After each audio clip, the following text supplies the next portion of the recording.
production studio, welcome to Tactical Tuesday, streaming live on YouTube and simulcasting as always on GunChannels.com. To check out our entire lineup of videos, podcasts, and live shows, please visit our website, www.ghosttacticalproductions.com.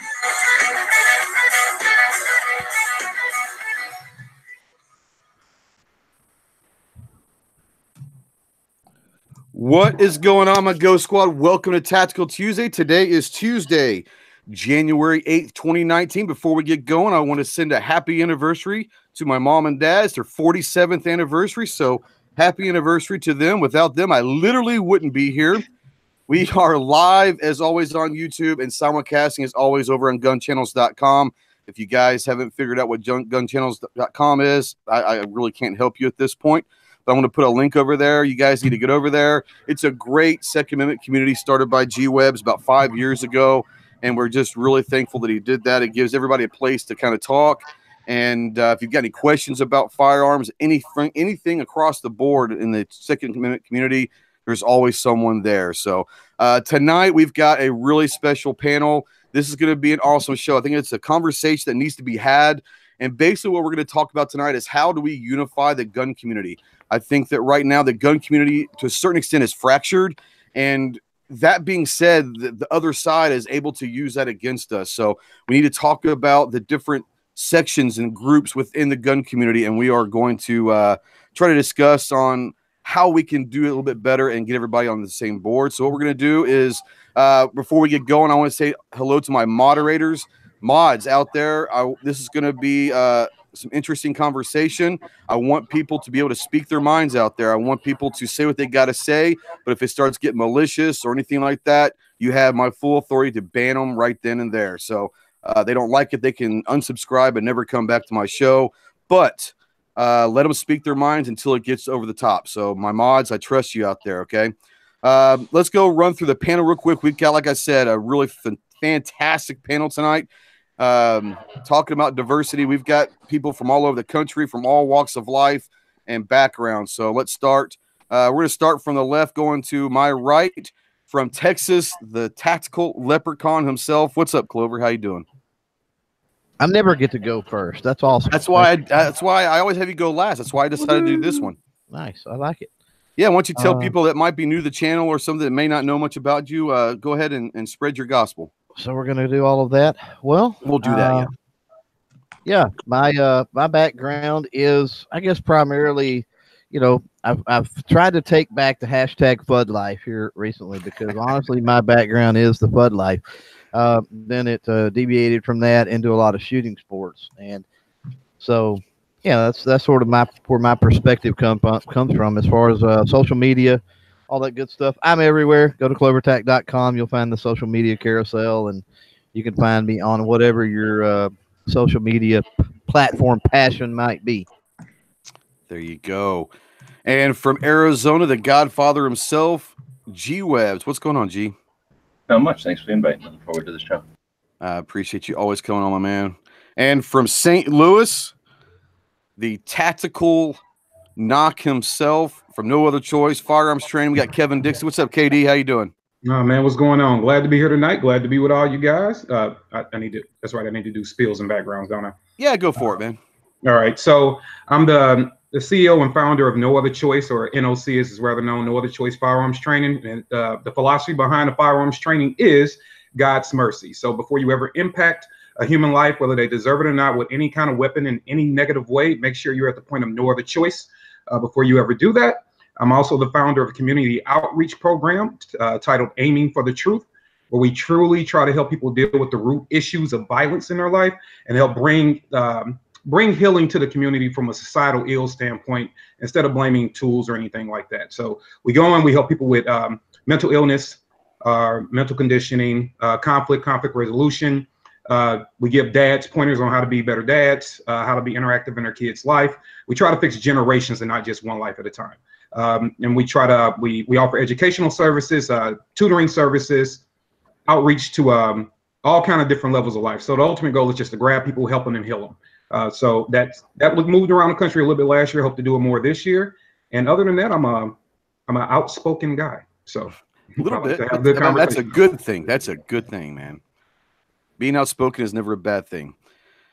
And from Flo Rida himself, the tactical troll daddy, the man with many hats. What's up, Tack? You got Kevin Rikard.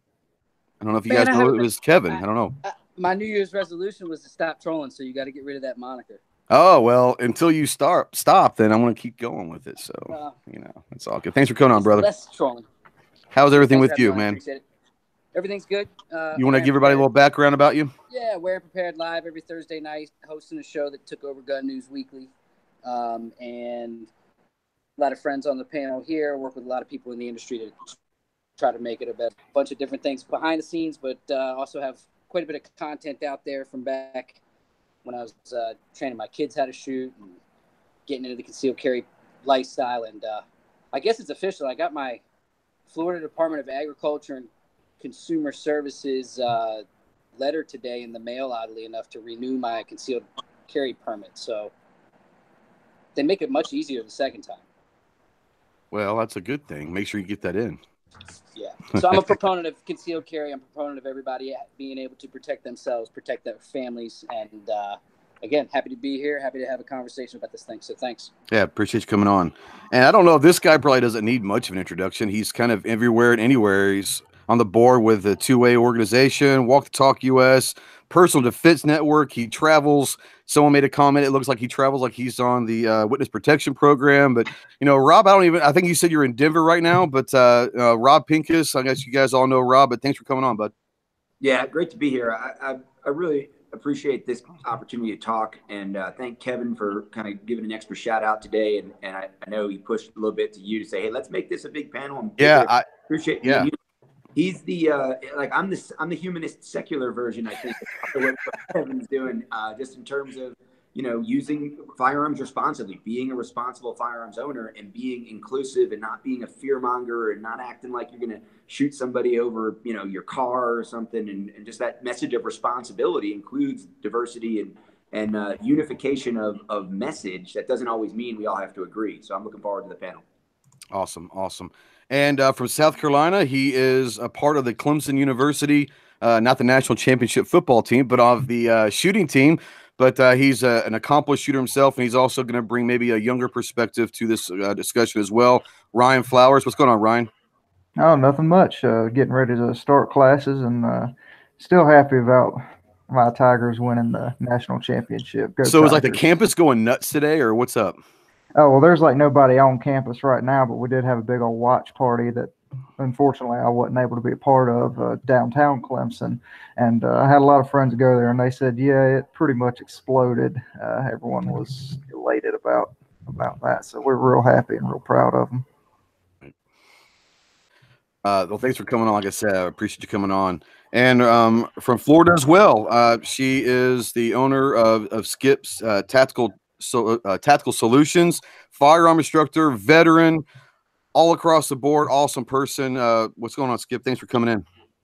Hey, thanks for having me. I'm looking forward to the discussion tonight. A little bit about myself. I'm a firearms instructor. I've been instructing for 10 years now, and I'm still active duty, and that's what I do on a daily basis. I am a firearms instructor for the Air Force. So I started Skip's Tactical Solutions back in March 2018 because I realized that I had a skill that I needed to share with the community and not just share it with the folks that are active duty. So I'm out here in Florida, Tampa, trying to spread the good knowledge on the Second Amendment, protecting yourself, and just being smart about it.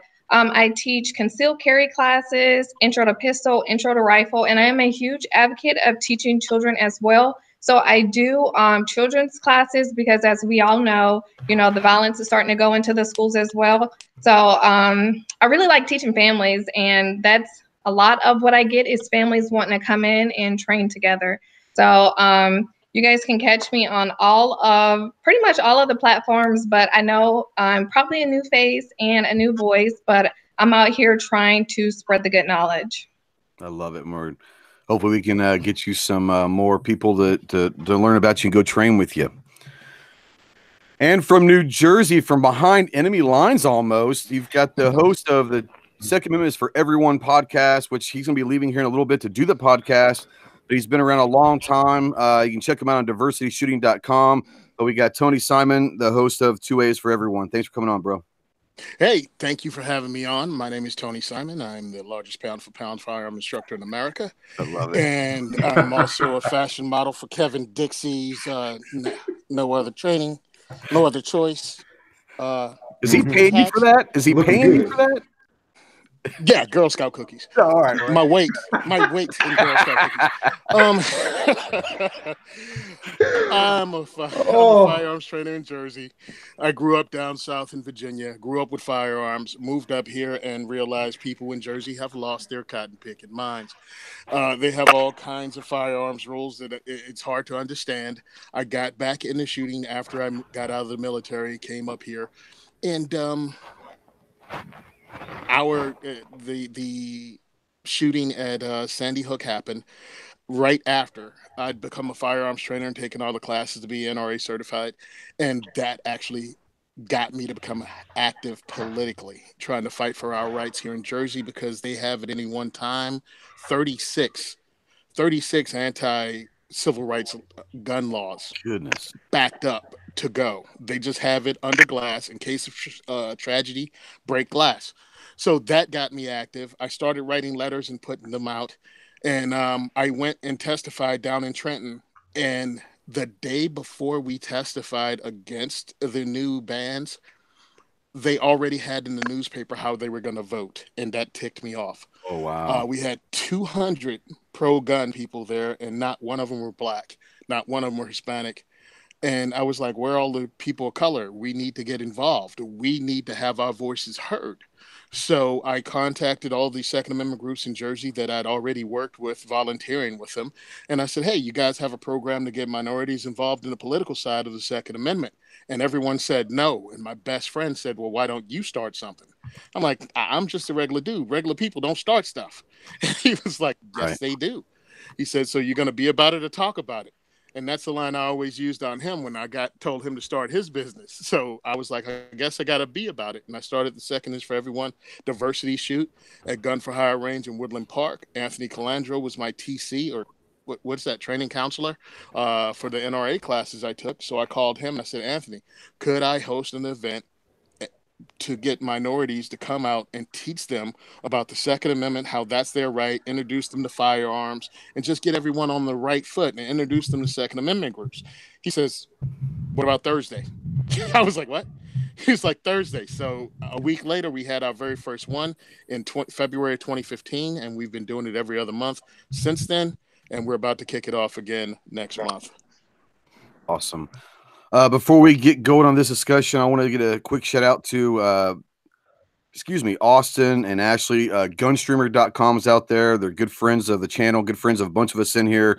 If you guys haven't checked out GunStreamer.com, you need to. It's a great platform for Second Amendment community videos that you don't think you can put out on YouTube because they don't like us.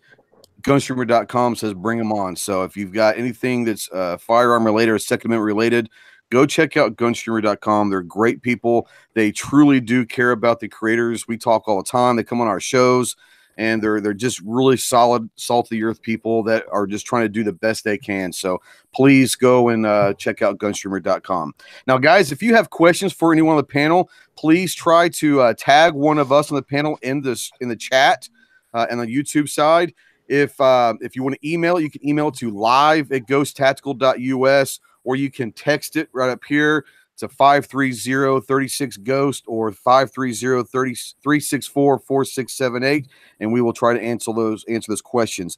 This is going to be a little bit different than what we've tried to do. It's not going to be a structure. We're going to just jump right in and let the discussion go. So what I wanted to kind of start out with first is kind of run, and I want to throw this out to anybody who wants to jump in and say this, but obviously the gun community as a whole has a lot of different groups and cliques, if you want to call it, within us.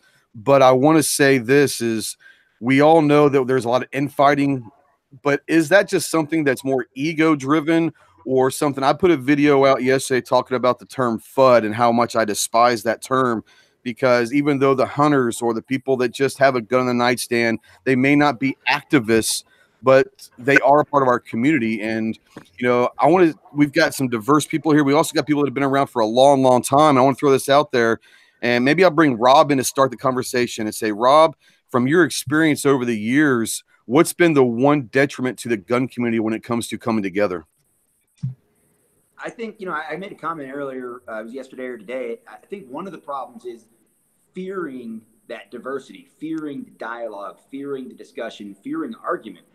Tomorrow morning, I'm going to be on with Craig from Firearms Policy Coalition, and we recorded it in his pre-recorded show. We're going to do it tomorrow morning. We're going to disagree. Like, people are going to see it, and they're going to see that while we clearly agree in the big picture, we disagree about some of the details in regard to the red flag law issue. I think that's okay. And so when ego gets involved, or when fear of diversity, or when fear of difference, or fear of dialogue starts to play in, it's, well, no, I'm not going to deal with them. I'm not going to interact with them. And now I'm going to cut down everything that guy does, or that group does, or that clique does. That is ego driven, but it's ego driven from a place of fear. Just like we might fear what anti-gunners want to do to us, we might fear someone else who's supposed to be on my team but doesn't agree with me 100%. And I think we got to get over that. We got to accept that there is diversity in opinion, and there is diversity inside of people who support the Second Amendment. We're not always going to say the same thing. We're not going to wear the same hat. We're not going to wear the same patch. Awesome. And I want to kind of run through this real quick when we get going. But, you know, Skip, do you have anything that from a women's point of view or something like that, is there something that we need to do to be more inclusive to everybody, or what's that first step? I think a big part of it is to just understand that everybody comes from different backgrounds, right? And for me, it was a lot of the times I didn't feel like I was included. And a lot of people don't understand that when you go out of the way to acknowledge the fact that I may be a girl or something like that, that it makes it uncomfortable at times, because I can fit in with all of the guys. Like, no one has to say, and I'm not talking about this live video, but I'm just talking about whenever I take a class, like every time I walk into a course, like whether it be when I've been to a Glock Armors course or SIG, it's like you have a unicorn walking into the classroom, you know, and it's like, hey, I'm one of you guys, like, you know, let's just learn. And for me, I just want to feel like I'm a part of the team, but at the same time, we all have to realize that everybody has different strengths and weaknesses. And, you know, a lot of the times I would see other instructors, like whether it be a female or a male that can't do something, you know, like they would take something out of someone's hand and do it for them, you know, like we're all on this journey, and we just need to learn how to include everyone. And when someone's not included, you know, like welcome them. I'm all about going somewhere and being the oddball, whether it be if I'm a girl or whether it be if I'm the only African American. That doesn't make me bad. Like, I want to be included. I want to learn. I want to go to your range. I want to take your course. And we're all on the same team. Like, whether it be male, female, black, white, purple, Hispanic, like we are all on the same team. We're all good guys and girls. And we just need to realize that we're on the same team. I think that's a great point. I want to bring KD in real quick. And coming from the background that you come from, the law enforcement, and also growing up and living in St. Louis, where I think St. Louis sometimes gets a rap of being a dangerous city, you know, for someone who is not just a firearms activist, but an activist in life, coming from your background, what do you see that we could do to include more people? A couple of things. First of all, stop acting like children. That'd be one. This isn't high school. You know, we're adults, so we should act accordingly. And I think the point that Rob made about knowing how to disagree in the proper manner, I think that's a great start. Point two would be to realize that when you're talking about growing anything, right? So you want to grow your school, you want to grow the firearms community, or whatever aspect in life you want to grow, you are supposed to be, if you're a person that's really, really rooted in growing your community, you're supposed to be somebody that understands that if you want to bring, say, 1 million new, like if we could snap our fingers right now, right? All of us snap our fingers in unison and we have 1 million new gun owners tomorrow. And to make it sweeter, they were what you consider anti-gun today. We snap our fingers, they're pro-gun tomorrow. We would do it, right? But I think what people are failing to realize is now you're bringing a million different perspectives, a million different personalities, a million different backgrounds, right? So you have to be willing to dialogue, articulate things in a certain way. And I will be very blunt in saying this. One of the biggest problems, and this is not with everybody, but it's enough to be an issue. One of the biggest problems when it comes to diversity is I was told several times on social media, and I left the comments up there for people to dialogue about them, is my perspective when I talked about firearms and I talked about just the training aspect. Oh, that's an inner city perspective. You idiots. And it's like, no, if I am talking about something that's bringing people from a cultural or ethnic background into the community, when I am saying certain things, you can disagree with me professionally. If I say, hey, you should do ABC with your gun, you can say, hey, Kev, I really think you should do XYZ, right? And that's a discussion and people can understand that. But the problem is when we are trying to bring other people in the community, you get these cliques that want to be in the forefront to say, no, I'm going to say these stupid, irrelevant things to you. And what they fail to realize is I'm like a gateway. Tony's like a gateway. Skip is like a gateway, right? And so when you say something to us, especially in a public forum, everybody's watching your dumbass comment. That's right. Everybody's looking at it, right? And then you have enough people saying it. So when we come back and say, hey, that's not the right mentality to have, that's not what you should be doing. What you're missing is, what you're not seeing is that I got, and I'm not speaking for anybody else on the panel, but man, my inbox is stupid sometimes with the amount of messages just coming in. And I'm like, Jesus, and a lot of these messages are like, hey man, I see what you go through. I see what's happening. I don't want to be a part of those guys. If that's what the gun culture is or the gun community is, I don't want any parts of it because look at these things that are being said. So it becomes a challenge in trying to tell the kids to grow up and be adults. And the last thing, and I'll get off my soapbox. No, man, keep on going. I love it. The clicks, these clicks. And I kind of put out a post on social media today. And I said this when we were up at the Second Amendment Foundation in Chicago. It's like, you know, if you guys are really talking about growing something, and kudos to you, and I'm not like throwing shallow jabs here at anybody. Yeah, no. But if you have a following of, let's just go with the number 500,000. Let's just make it that number. You have a following of 500,000 people and you claim to be an activist. You claim to want the community to grow. You claim all these things. And then one of the people that is respected, because I'm not tooting my own horn here, but I do have a respected voice. So one of the people that's respected is saying, hey, man, you know what will really help? If I can bring my perspective to your 500,000 people, because maybe they haven't heard this. And I believe maybe if they hear this, if we can get a quarter of them thinking different, challenging their thought process and doing things differently, that can be a positive impact. And what you have is these cliques of content creators that are like, well, you know what? Yeah, that's cool. I believe in it, but I'm not going to help make it happen. Literally for somebody to tell me like, hey man, I would love to have you come on and talk about gun rights, not my product, not my company, gun rights. But yeah, we need to have some cash involved in that for that to happen. Yep. That sucks. That is ridiculous. It's stupid. And as long as these little cliques that want to monetize every single thing you do, make your money. I'm not mad at anybody for making a living. We all got families, we got to eat. You deserve to get paid for your services. I'm not saying any of that. At the same time, when you get into the advocacy part, we have a lot of these cliques or these big names or these big influencers where you're like, hey, dude, kudos to you. You have built a great brand. You have done a great job. Now what we need to do as far as our rights go is use your platform to get different voices out. So let's have a discussion about what that might be because you need to protect your brand, but let's get it done. And for them to sit back and say, oh man, you know, nah, if money ain't involved, I don't want to do it. Or one of my favorites outside of that one, I don't really know how to talk about diversity. Well, dummy, that's why we're having a conversation. So it's just ridiculous. So I think that people need to get off their clicks. They need to get off their high horses. And if we do that and open up, because another big problem with a lot of people that are successful is that successful people believe they don't need to listen. No, you need to listen. I'm trying to tell you something. And when I come, I am not just speaking for Kevin. I am telling you what I've heard from thousands of other people. I am the representation of a voice.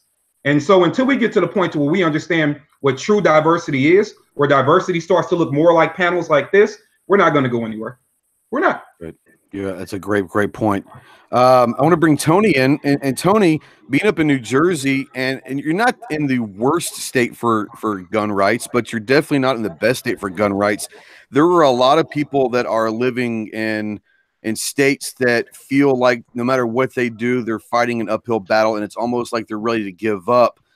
Can you maybe shed some light or give some hope to people that might live in California or in different places that may not be as pro-gun as we would like? Because the last thing we need for them is to walk away from this fight just because they feel like there's no hope.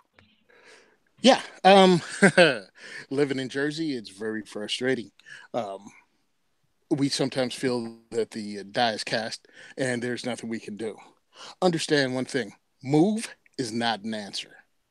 For a bunch of people, and I'm talking as a group, and I'm talking about social media and the thing that people say and the T-shirts you wear and the little flags and the memes you post, talking about 3%, cold dead hands, a whole bunch of you are ready to just tell everybody to run away. You don't win by running away. Your problems follow you, because when successful anti-gun legislation passes in one state, the same forces start pushing the same thing in the other state. You have to vote, and you have to convince your firearms owning friends to vote. And vote looking at their Second Amendment is something they don't want to lose. Compromise this, compromise this. Listen, know who your candidates are. Know what their voting records are. You have a phone in your hand and you've watched cat videos all day long. Could you check and see who your local representatives are and how they vote? Take some of that time that you spend all day paying attention to your fantasy football picks and look at your rights. Check it out, see who's elected, and vote. Oh, and by the way, don't wait until November or whenever the primaries are. The general election. Vote in your primaries. Primaries select who runs in the general election. It's civics, people. It's something you should have learned when you were like 12, 13. All right? Get busy. Be a responsible adult. Vote. Find out who's there. Rally. Join the Second Amendment group. Sorry, but 85 million gun owners, and the largest Second Amendment advocacy group we have in the country has 5 million members. That's pathetic. That's pathetic. Your voices will not be heard. In New Jersey, we have 1.3 million gun owners. 1.3 million. We don't vote as a block. We don't vote at all. In the last gubernatorial election, 70% of the population stayed at home. Wow. You do not keep your rights by not voting. Again, vote in the primaries. 1.2 million Republicans in the state. 200,000 voted in the primary. That's it. You people will never win by staying at home. Take your rights seriously, all of them, not just the Second Amendment. Get educated and vote. And when it comes to rallies, show up, because politicians fear numbers. And you saying that you had to work and you couldn't get off, but somehow if your team wins or even you get the tailgate, you will take that day off. You will call in sick for that. But you won't go and just stand up for your rights. And when you go stand up for your rights, go to 1022 Clothing and pick up a Second is for Everyone t-shirt. But I'm just saying, you really have to get out there and fight for your rights if you want to keep them. Just because you pay a due to an organization doesn't mean you get to keep your rights. It just means you paid $35 that year. That's right. That's a great point.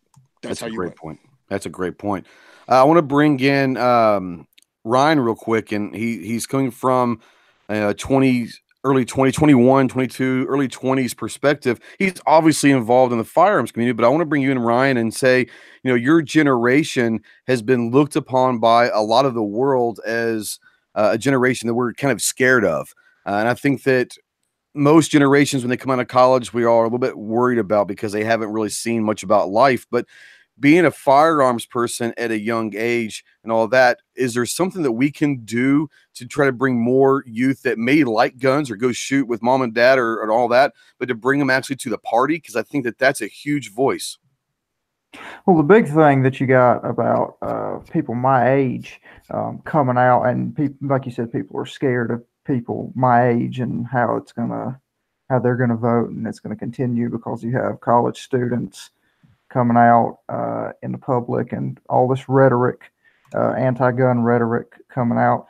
They're very vocal segment of my age group, very, very vocal. And you don't, I think, hear as much the side of it that is a very pro-gun side of my generation. The way I see it, it's polarization, just like we've had in all parts of the political spectrum.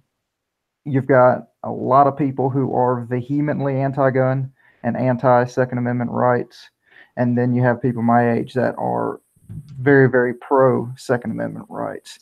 It's just you hear one more than the other, I think, though I would say that probably the anti side is probably a little bit larger because of the state of our universities. Now, at Clemson University, I don't really have that problem. Our school was founded as an agricultural school and a military school.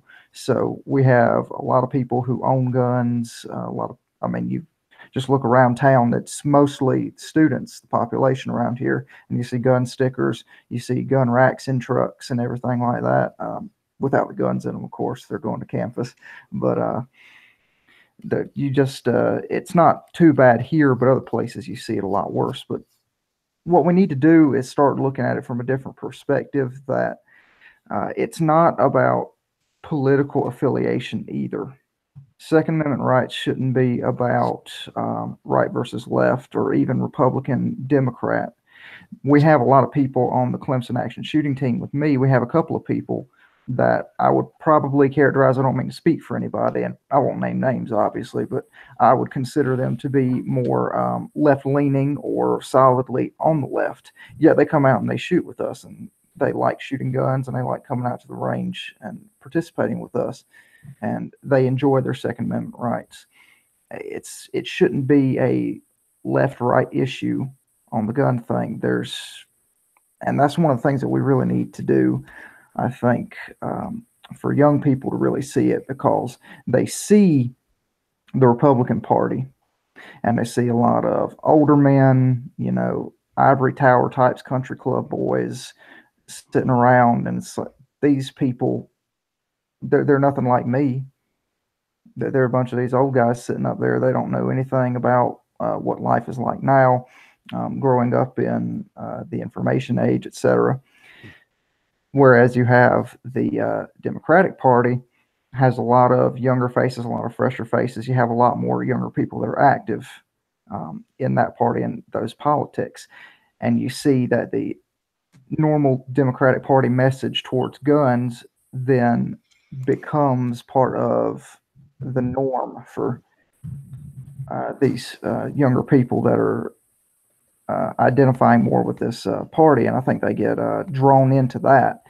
They're repelled by the people that you see in the Republican Party, and they're attracted to the people that they see in the Democratic Party from a political standpoint, and then they adopt those views, whether they held them or not earlier. They probably, a lot of people aren't very much one way or the other until they start hearing ideas. But when they hear ideas more because they start paying attention to other people, that's where they end up going with. So I just think that it's about changing the message. It's not about right versus left. If you want to take it to the extreme, Karl Marx was probably one of the most pro-gun people since Thomas Jefferson. So you can go ahead and throw that out there. If I'm rambling a little bit, but I hope I'm making sense here. It's just the environment, not environment. The face that they put on is not a face that people my age really identify with, and I think that hinders them becoming part of that. Even people who are really, really pro-gun that are my age look at the Republican Party and really look down on it. Right. And they're the power. I would like to add some. Sorry. Yeah, go for it. I want to add something to that, because that's kind of part of the reason why I started Skip's Tactical Solutions. I'm not the average firearms instructor. I don't look, the role, but I think that's really important for people to know. Not everyone is a 6'2" average white male, like you can be a responsible gun owner. You can get out there and train and not look like what everyone assumes the average gun owner looks like. And I feel like as an African-American woman, when it comes to the 2A community, I don't feel like we're well represented. Like you don't really see yourself. I don't see myself out there, you know. I can't really connect with anyone that's really a part of Smith & Wesson, Glock, or any of those, you know, like I don't feel like we're represented. So I took it upon myself to start to put that image out there of a responsible gun owner, a trained African-American female, and just in general, a trained female that can get out there with everyone else. And I want to show people that, you know, no, I'm not out here wearing my 511 or my cargos and my polo and my Solomons. You know, I can dress how I normally dress and I can still protect myself and my children. And I think that's really important for people to be able to relate and go, oh, okay, well, if she can do it, then I can do it. Or if he can do it, then I can do it. And I think that's a wonderful thing, because I think that there are a lot of people that look for role models. And in the gun community, we haven't really established the role models of our community. And that's a good thing. But I think that having the opportunity to reach people that look like you, or they're female, or they're a Black woman or African-American woman, they now have someone they can look at and say, I shouldn't be afraid to get out there and do this because I'm not the first one. You know, being the first is always probably the toughest. And so being out there and putting yourself out there and saying, look, we can all do this, I think is wonderful. I do want to bring in Tack real quick. And Kevin, you live in a place that in the last 12 months has gone probably full circle or many different directions. You have literally, you know, the faces of the anti-gun movement and the younger generation. You've seen them, you've been around them. How is it when you live in a place that was seemingly peaceful, quiet place, and all of a sudden is on the front page of every newspaper in the world as being the mecca of this anti-gun movement? How is it being a pro-gun person living in Parkland, Florida? Interesting question, and I'll hit that, and I'll give you a couple more, and then I'll throw a nice Molotov cocktail, and then I'll jump off as usual. There you go. To answer your question, I watched right before we came on, and I jumped in. Pelosi and them announced the new bipartisan universal background check thing, and she mentioned that, again, our girl was there from Moms Demand Action. She mentioned all the different people, and then of course I saw the kid that's I don't talk about the kids' names just as a personal thing. I understand. But the famous one that everyone hates, it was there giving everybody hugs, and again, he's doing his thing.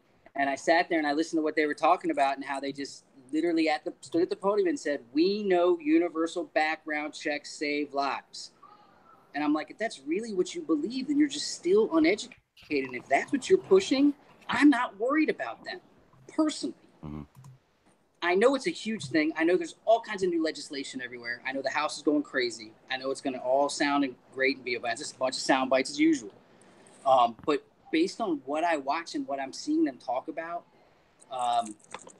man, personally, I don't think that they counteract the average American citizen who knows what it's like to see bad shit. I think there's been enough other stories in everyday papers and everyday, again, the internet, that shows people that responsible people having guns makes way more sense than the alternative that these people are suggesting. If you do your research and you go to the FBI background or the FBI pages and you do those searches, and you download those PDFs and you read them, and it tells you that close to 4,500 times a day, someone's going to mitigate or negate a crime with their concealed carry licensed weapon.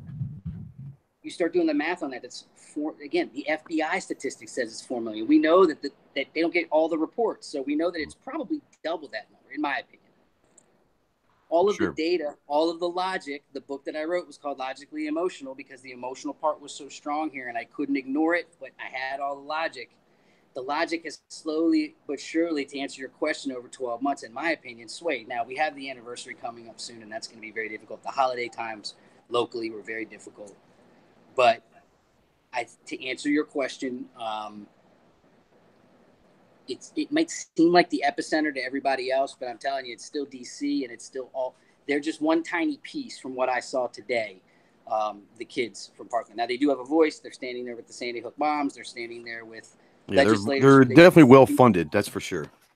100%. We know this. So The other stuff that I want to touch on real quick that just, but again, honestly, based on what they're talking about, based on what came out of Pelosi's mouth and her supporters there that they were talking about, we know this is not going to make it past the Senate. It's just not. Those laws are already in place. People don't understand what a next check is or what filling out the form is, or that, bad guys are going to get weapons no matter what. They're not going to go in and fill out any background check that you put out there. They're just not. Yep. So I'm not worried about that. I wanted to mention something else, just back to the other part with the groups. Yeah. 2 things. I learned my lesson years ago. I put together a giveaway for Stop Soldier Suicide and reached out to all those YouTube dudes that I thought would just even get the word out there. We had a $5,000 package from Head Down with training and ammo and all that stuff. And I just wanted to get the word out there. We ended up giving them a check for $5,000. And I just always thought, how much more could that have been if those selfish people that, again, mentioned earlier, well, for whatever reason, decided not to be a part of some smaller channel at the time. That the other part that I want to throw out there that just it's a truth. And are we allowed to curse? I won't use. Yeah, go for it, man. I don't care. Yeah, go for it. All right. Yeah. Cool. The truth of the matter is, if you have 1,000 people in an auditorium, 100 of those people are fucking assholes, and that's in all walk of life. So multiply that out to the community, whatever you're talking about, gun owners, trainers, guys that are doing YouTube videos, whatever it may be. 10% of those dudes are just jerks, and that muddies the water, and that's hard when you're trying to keep a community together when they're constantly muddying that, and that gets ignored a lot. Yeah. Now, does anybody else here want to comment on anything that we've talked about from anybody else before we move on? Because I know that some of you guys are sitting there, and I don't want to keep you guys off. So please go ahead and jump in. I actually want to say something real quick. Yeah, go for it, Tony. When I host my events, we have a lot of people. We have a diverse group. We have everybody from every background. So we have the old white dudes, we have lesbians, we have this, whatever community you want to speak of. But one thing I always say, we're here to talk about the Second Amendment, and we're only here to talk about the Second Amendment. We're not talking about anything else. I don't even want to hear about your favorite football team. We're here to talk about one thing for 4 hours. We're going to talk about your Second Amendment rights, how to get your paperwork, how to be legal in New Jersey. That should give you enough. And then you can go to the range and talk about all your firearms and everything else. And if someone says something wrong, understand that you have to meet them more than halfway. We can't run around wearing our feelings on our sleeves all the time, ready to just throw out the baby with the bathwater. We have to understand many of these people have never met someone like you, regardless of who it is. And everybody's rolling with a stereotype. To get our community together, we have to understand there will be missteps. People will say something stupid. People will say just the dumbest things. Yeah. And it sucks. But guess what? That's how you get to know each other. That's how you find out where the lines are drawn. So as a community, we have to not cast out anyone who says the wrong thing. Explain to them how what they said was looked at the wrong way. And if they go, well, why are you going to be oversensitive? It's not your job to talk about how somebody else takes something. It's your job to try to explain that you're a decent human being and you're sorry that it offended them, and just roll with it. Leave it alone after that. You don't have to apologize 37 times. Just don't do the same thing you just did. That's how to grow our community as individuals. Groups and those dudes on YouTube that hand me their business card and say, I can't wait to work with you, and then just never answer my emails. Listen, I've gotten this far without you. I've worked with people that actually get stuff done, like Kevin Dixie, like Rob, like G-Webs. I mean, people that put in work and get results without asking for anything else. So, look, I could use your help, but if you don't give me the help, peace out, man. Go do you. Just don't cross my doorstep again unless you actually come in to do work. Right, that's and all. I think that's a really. Go ahead, Rob. Go ahead. I just want to jump in real quick. Some members are actually using the members lounge here at Bristlecone. So I can jump out here. Oh, there you go. I just wanted to say what's really important about what Tony just said is the only thing I would change is this idea that if somebody says something wrong, like I don't care how you feel about the Jesus. I don't care how you feel about abortion. I don't care how you feel about Trump. I don't care how you feel about the wall. I don't care about any of that. I care how you feel about the Second Amendment. And to some extent, I don't even care how you interpret the Second Amendment personally. If you are excited about the personal right to keep and bear arms the way you interpret it, we can have a discussion about that.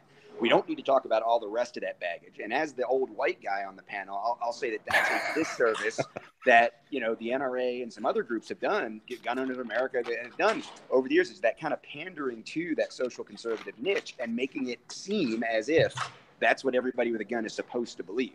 All you're supposed to believe is in the right to keep and bear arms. And we can even debate what exactly that means inside our community. We don't need to have the rest of that baggage, as Tony said. Tony and I were on the range together up in Jersey, I don't know, like a month ago, and it was the least politically correct, but the most tolerant like class I've had in a while, because it was a diverse bunch of guys with New Jersey attitudes and New Jersey kind of sense of humor, and we were all over each other, making fun of every sacred thing possible, right? Because we're irreverent but respectful. And I think that respectful irreverence, I've written about it, I've talked about it a lot. I think it's really important that we bring that into this conversation, because you can't be unified if you're like all snowflake about your personal pet belief outside of guns.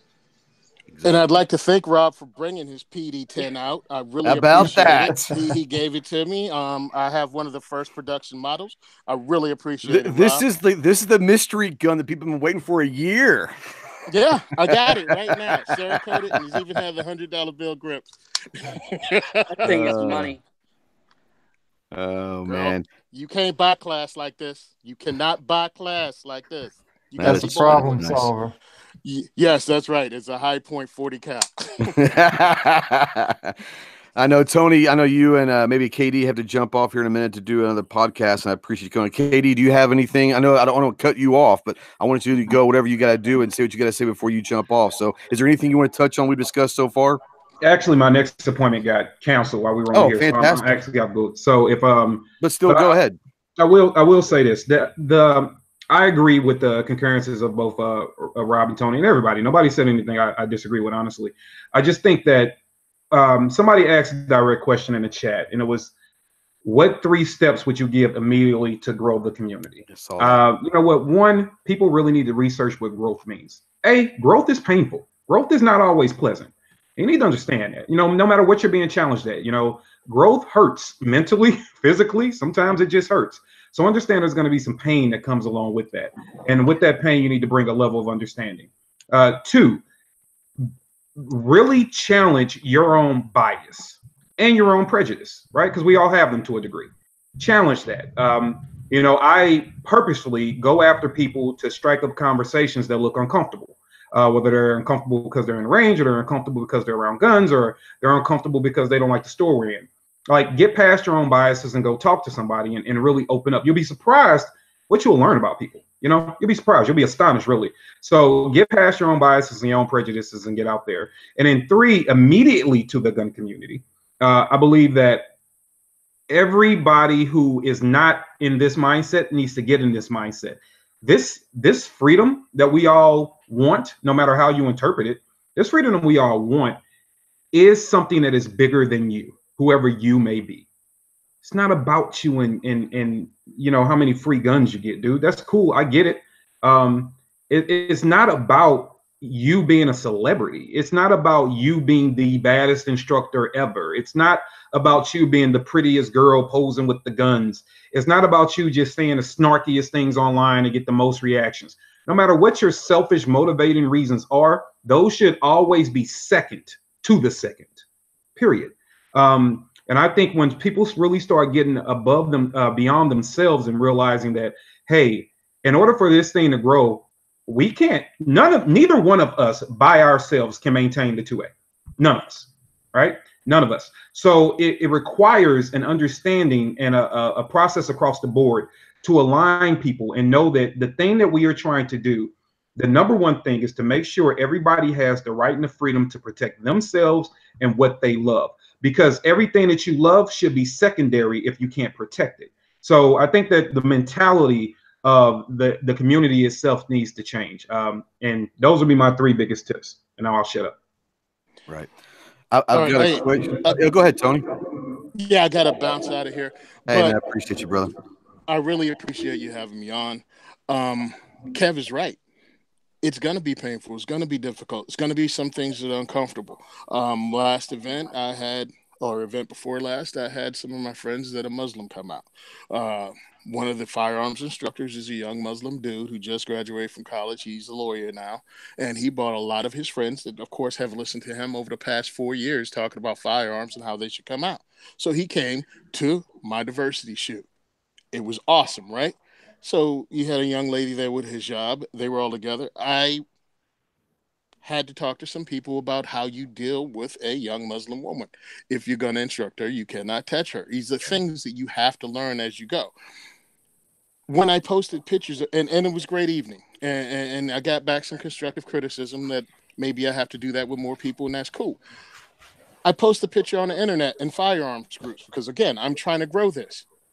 I heard some of the stupidest crap about what the Muslim people look like. I'm like, look, bro, the Second Amendment is for everyone. I mean, it's kind of hard. It's the shirt, dog.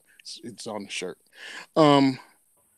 I don't give a dang if you like those people or not. I'm tired of you stereotyping. If you can't be online and say something constructive, how do you think somebody else who's Muslim read that when they were like, oh, man, I need to go to Tony's event, and then they read your stupid comment? Yeah. How is that? I am tired of gun-splaining stupid people in the industry. That's legitimate. Yeah. So if you're going to say something stupid, think about it, type it up, look at it, and then erase it and go slap yourself in the face with your computer because you're stupid and you're ruining stuff. So I got to go. I'm going over to Firearms Radio Network and talk about the new guns and try to calm down because y'all got me all mad. I'm glad we got you worked up, man. I'm glad we got you worked up. Hey, you look good. You look good in that hat too, bro. Like the hat. Hey, listen, everybody can't look this beautiful, so I feel sorry for y'all. But if you want to look like this, you go to 1022clothing.us and you can pick up one of my shirts or get a poof hat from Kevin. Well, most people love tall, dark, and handsome, and I'm short, pale, and average. So I can't. I know I can't look as good as you can. That's all right. Just pretend you're my photo negative and just. There you go. All right. I'll see you soon, dude. I'll see you soon, bro. There's something that I wanted to add to what Tony just said. For sure. I tried to do a Women Who Carry Wednesday. It was just something that I came up. Actually, Concealed Carry Inc. did it, and I was like, I think I'm gonna play off of this, and I want to get this out there as well. And I just had someone actually last week who messaged me, and I don't care who you are. If you send me your information and your photo, you will be featured, just as long as you're not spewing any hate. And I had someone who reached out to me and was like, why do you have to include white people in everything that we do? And I'm like, my first response is I can feature whoever I want on my page, but I'm featuring who sends me something. Like, why does it matter? There's someone who supports the Second Amendment. I'm trying to highlight these women that are out here getting things done. Like, why does it always have to go back to that?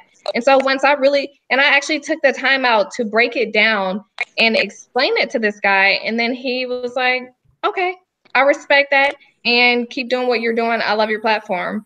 So people always have to, segregate, and it's not necessary. Like, we're all here to support the Second Amendment, no matter what you look like. And let's just include everyone and encourage everyone.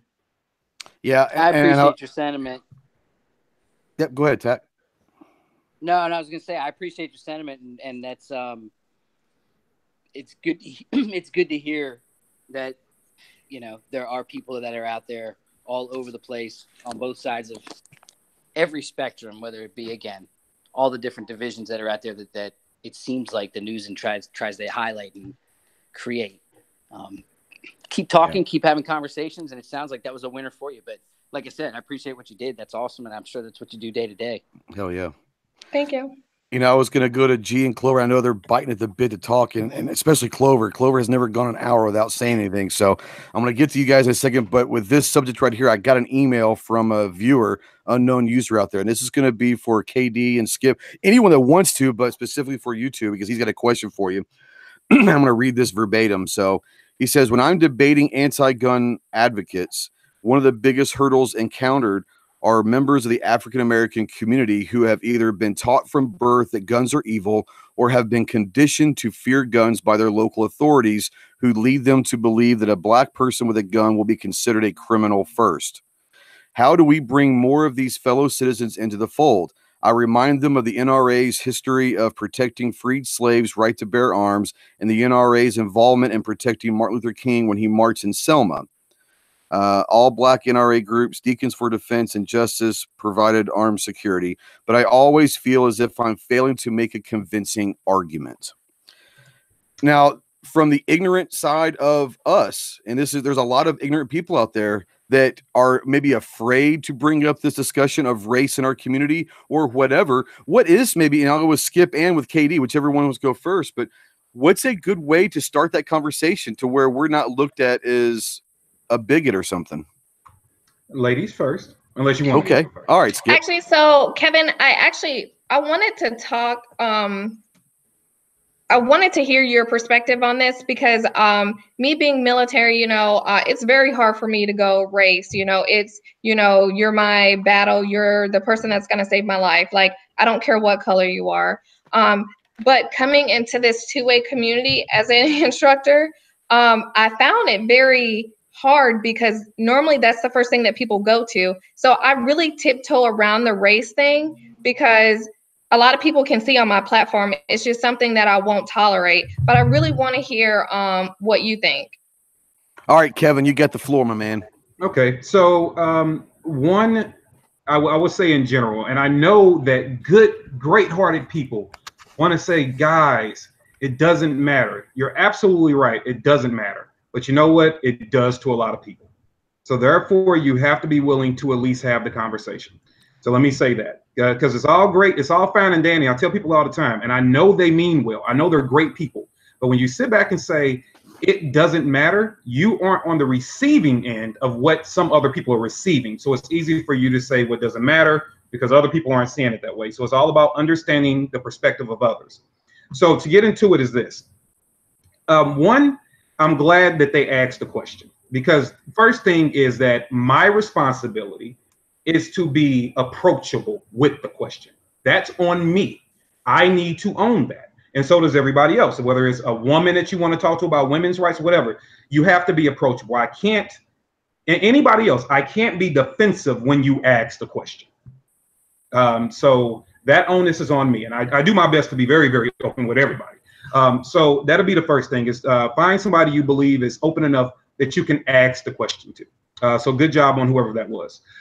Point two, it is very interesting when you start talking about history and guns. And, it is very, very true. And I can give factual testimony to why, racism is based in gun control or gun control was started because of racism.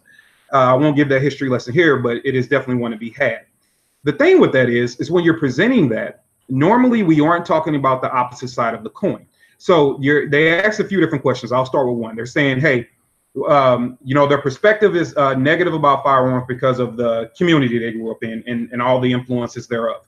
So when you're talking about that, yes, in a lot of urban communities, there are two people that have guns, criminals and cops.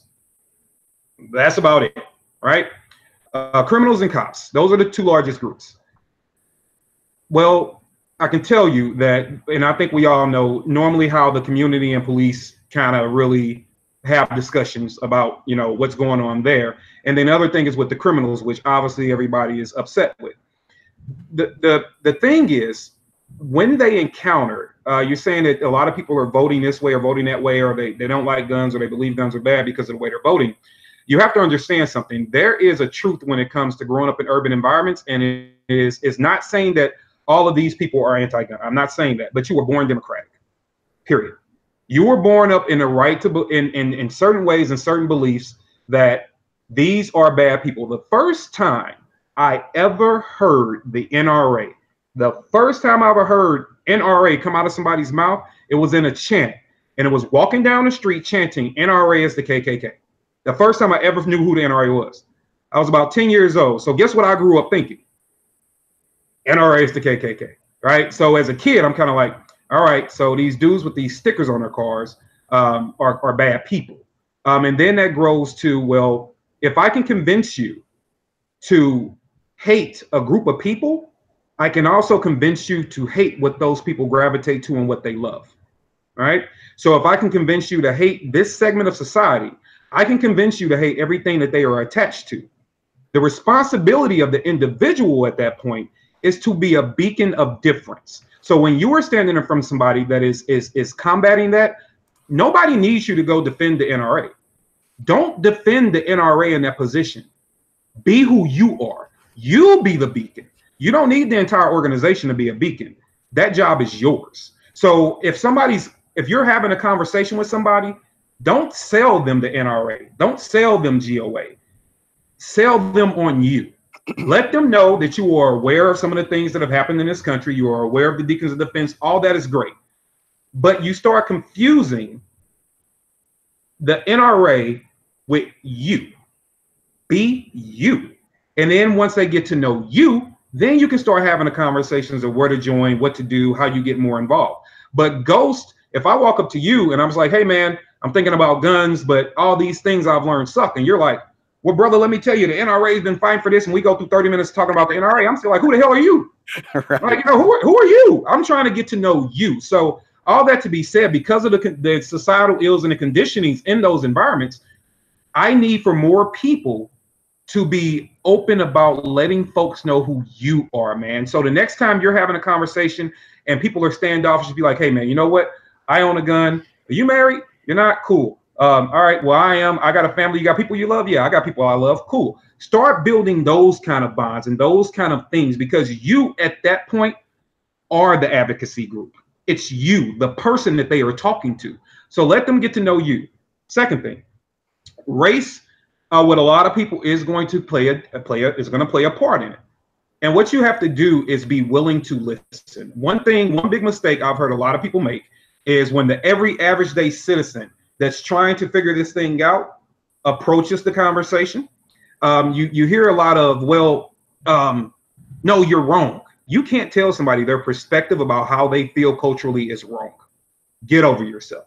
You cannot do that. If they are feeling a certain way and they were bold enough to say it to you, you don't have to eat the guilt. I'm not telling anybody to be guilty of anything, but you can listen to them, learn what they're saying, hear them out. And then you can have a rebuttal after you've absorbed. Like, man, you know what? That sucks that's how you feel. It sucks that you went through that, because a lot of people are going to come with examples. They're going to come with, incidents in their life. Say that sucks, and people suck, but I don't. And I'm sorry that happened to you, and let's continue on with the conversation. What a lot of gun owners do, and what a lot of people in these gun groups do, which is why I start unfollowing a lot of them, is they'll start making fun of people that have concerns. You're not helping. So that would be the second. And the final thing would be when you are sharing history, don't try to use history sympathetically towards somebody when you're just trying to let them know you understand it. So what I mean by that is this.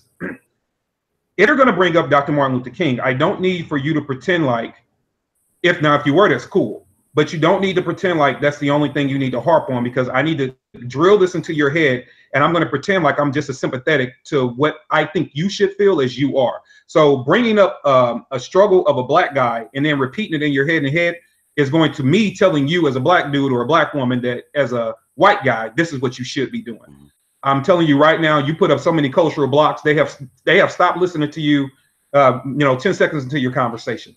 You can say, hey, these things have happened. These things are factual. These are things you should know of. And what I'm telling you is, it is not simply, it can be because, but it is not simply because it happened to somebody of a certain ethnic persuasion. It's because you're an American just like I am, and we need to understand this happened in American history. And these were our sins of the past, and these are the things we are trying to prevent from happening in the future. So I think that a lot of times when people want that hyphen dropped, when they're like, I just want them to understand. Look, the first thing you need to understand is how to let people know that you are on the same side as them. Example I gave at GRPC. Everybody, I'm not going to say everybody. So many people are guilty of saying black on black crime. How many times have we heard that, right? Black on black crime. Black on black crime. I've heard people say stupid stuff like, you talking to me like, you need black leaders to get in there and get that community together. The hell you think I've been doing for 40 years? Okay, moving on.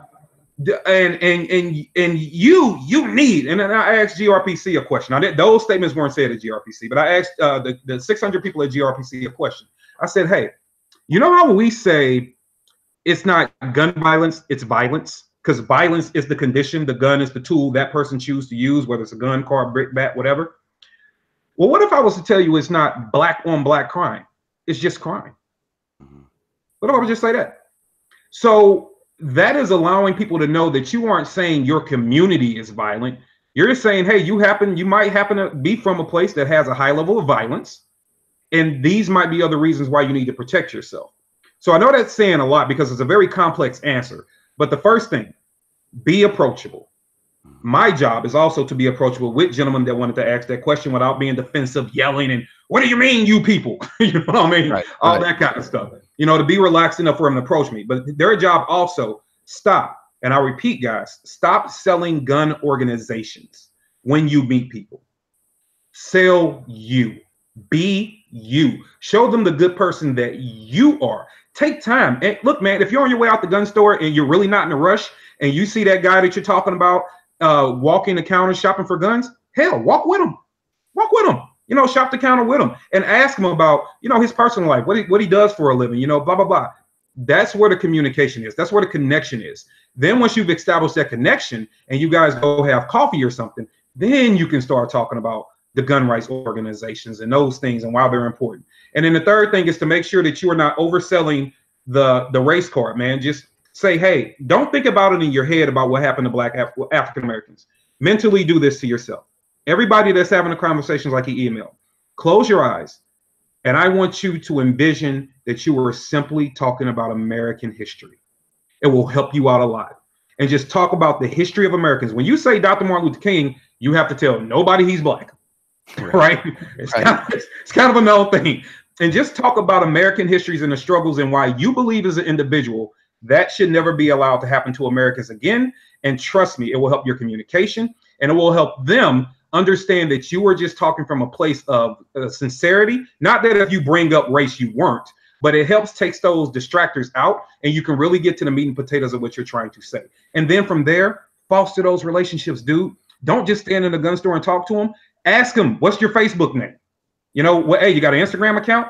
Follow them. Comment on some of their posts. You know, say hi. Be friendly. Be available and be ready. And that will help people gravitate towards you. So you don't even have to send them to me.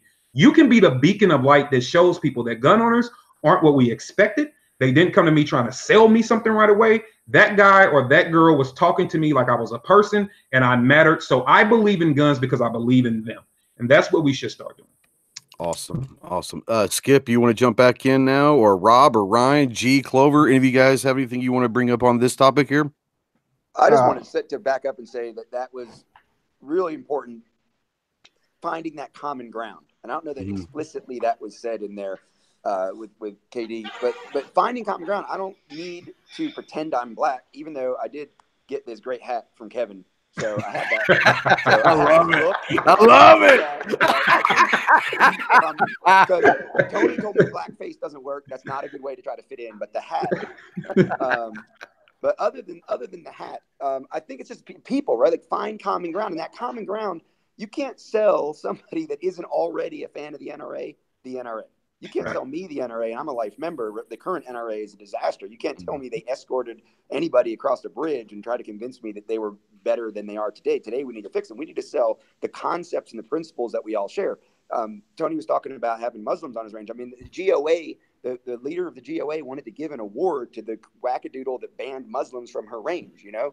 You can't sell this, right? Let's sell each other as human beings, and let's sell the foundational concepts and principles that we believe in. Because, like you said, Katie, it might be that you have people you want to protect. It might be that you know that there are groups of people who have been oppressed that we might want them to be able to defend themselves. You know that there's been civil unrest and social disorder in different parts of the country, and you may want your community to be able to defend against that. Let's find the common ground and then build from there. Sure, if you're in a gun shop together, well, there's some common ground. But if you're in a coffee shop, or if you're in the stands at your kids' sporting events or whatever, if you're watching the sports ball at a bar on the TV, well, there's your common ground. You both have the orange shirt, like Ryan's wearing. Well, now you have something to talk about and build from there. I think that is any communication key to come across any bridge, whether it's race, religion, guns, whatever it is. Very true. And let me say this real quick, Rob, you're absolutely right. And what I will add to that, which I forgot to say, and I don't know how you guys are going to feel about this, but here's another great tip. I hate it. Hey, sorry, what were you saying? I know, yeah, you are trolling me. Stop, and I repeat, guys, please, for the love of God, stop talking about politics when you're discussing it. Just talk about how you feel. If you are happen to be somewhere where politics is being discussed, just say the candidate's name, man. You don't got to go, oh, those leftist idiots, and because and it's another thing. When I have the philosophy that if you're born in urban America, you are essentially born Democrat because that's all you see, that's all you hear. Imagine this. Because we have to start thinking about the human being and how the mind works. Imagine somebody, whether they've ever validated it or not, growing up a certain way with a certain political belief, right? And they're questioning themselves about being armed or about whatever in life. And then they encounter you. And you happen to have a different political belief. It just happens to be what it is. But the first thing out of your mouth is those leftists, those demo rats. If that's the first thing out of your mouth, guess what you just did to that entire conversation? Done. Because I'm defending something. Even if I'm not political, I'm going to defend what I know to be right. Right? I'm going to say, hey, man, you know what? Now I'm not even interested in your conversation because my history teaches me, or what I believe to believe in from where I come from, teaches me that you're my opposition, political, right?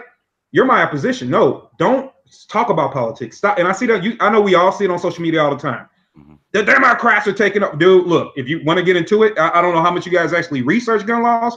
Republicans are kind of dirty in that game too. You know what I mean? So and we all know liberals and Democrats that are as much of a Second Amendment activists as anybody. I mean, we all know gun people they don't know parties necessarily. You might be a social person that believes in a lot of liberal social stuff, but that doesn't mean that you can't like guns. So yeah, exactly, I hear exactly what you're saying. Clover, you guys, I've kept you guys in the doghouse. I apologize, but it's been great conversation. Do you guys want to bring anything right now and touch on anything right now? We get to talk every week, So yeah. This is actually a treat to get to sit back. No, yeah, I'd like to talk for just a minute and kind of hit on a little bit of what everybody's talked about, I guess. Maybe spin it in a little different direction.